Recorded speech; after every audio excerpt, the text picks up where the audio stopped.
আছো? আমি ভালো আছি। শুভ জন্মাষ্টমী, সবাইকে শুভেচ্ছা ও ভালোবাসা জানিয়ে আমার একটি ছোট্ট ভিডিও তোমাদের কাছে তুলে ধরছি।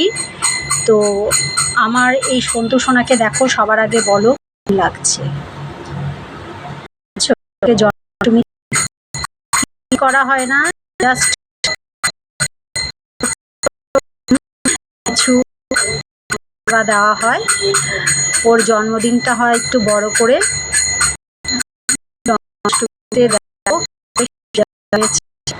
এটা দোলনার মধ্যে বসে আমাদেরকে এই যে দোলনা ওর পিসি দিয়েছে এই দোলনাটা চড়ার জন্য, আর সিংহাসনটা দিয়েছে ওর দিদিভাই। তোমরা তো সিংহাসন দেখেছো। আর এই দোলনাটা মাথার এই মুটুকটা দিয়েছে ওর বন্ধুর বাড়ি থেকে। পরশুদিন গিয়ে বার্থডেতে মাথার এই মুটুকটা ওকে গিফট করে। তো আজকে ওর জন্মাষ্টমীতে কি কি দেওয়া হয়েছে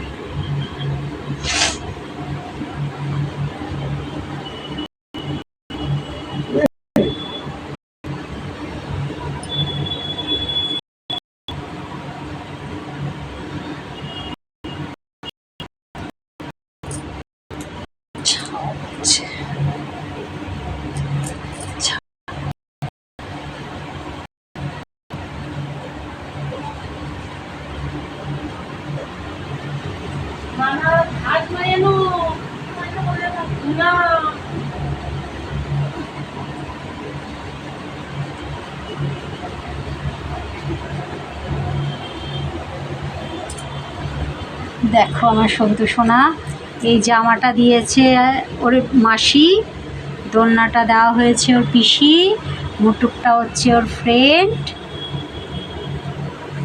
এই হারটা সবই ওর ফ্রেন্ডের বাড়ি থেকে এসেছে। আর বাড়িতে তো প্রচুর জামা পেয়েছে জন্মাষ্টমী উপলক্ষে।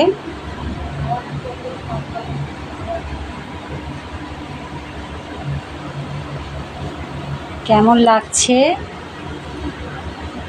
বলো। টাটা, সবাই ভালো থেকো, সুস্থ থেকো। কি কি দিয়েছি তো দেখানোই হয়েছে। স্পেশাল যেটা হচ্ছে বাটার, এই দেখো বাটার দিয়েছি স্পেশাল। তারপরে হচ্ছে ননি আছে, এই যে ননিটা দেখতে পাচ্ছ, ননি, ক্ষীর ক্ষীর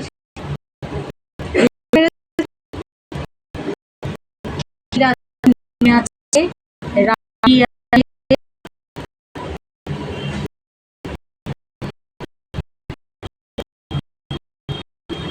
দই।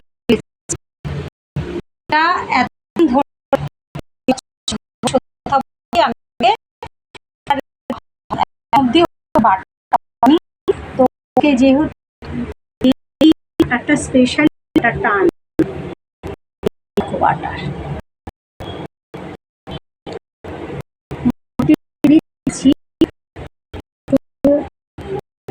এখনো অবধি করে ওকে কিছুই খাওয়াতে পারিনি, এটা আমার একটা দুঃখ রয়ে গেল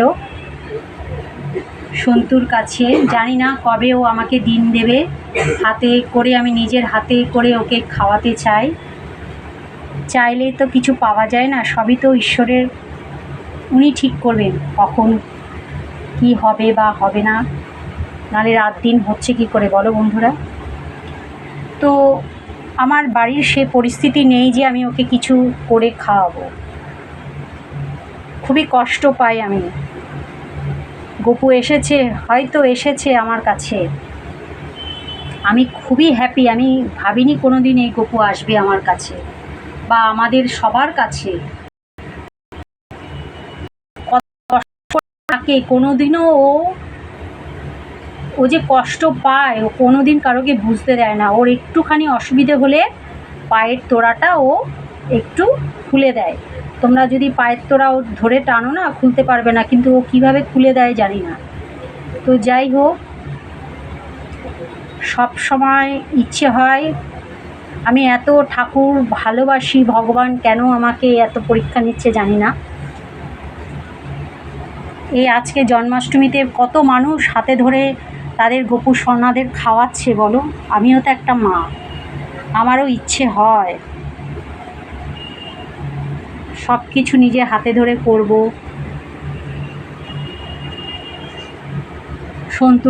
শুনেছি সন্তুর ঠাকুমা হাতে ধরে নাকি সব বানাতো, ভোগ বানাতো, হাতে ধরে প্রত্যেকটা জিনিস এরকম গোপু সোনাকে দিত। তো ওর ঠাকুমার গোপুটাকে আমার দিদি শাশুড়ির বাড়িতে দিয়ে দেওয়া হয়েছিল। তো একদিনই আমি চেয়েছিলাম, আমার দিদি শাশুড়ি বেঁচে নেই, একদিনই চেয়েছিলাম যে আমাকে তোমাদের গোপালটা কী করবে, পরবর্তী ইয়েতে বলছে না আমার নাতি নেবে। আমি আর কিছু বলিনি। তো হয়তো আমার গোপু সোনার ঠাকুমার জন্য হয়তো এ বাড়িতে আবার এসেছে। ওনারা যেখানে থাক তাদের আত্মার শান্তি হোক। আবার জন্ম নিয়েছে হয়তো অনেক বছর আগের কথা, আমি তাদের দেখিনি, কিন্তু অনুভব করি তাদেরকে। ওনাদের মতন হতে পারবো না তো কোনোদিনও। ইচ্ছে হয় গোপুর ঠাকুমা যেভাবে হাতে ধরে গোপুকে খাওয়াতো, আমারও ইচ্ছে হয়, কিন্তু ইচ্ছে হয়তো ইচ্ছেই থেকে যাবে। জানি না কবে গোপুর দিন দেবে আমাকে হাতে ধরে তাকে তুলে দেব আমি, সেদিনকে আমি নিজেকে ধন্য মনে করব। যাই হোক, আজকের মতো টাটা।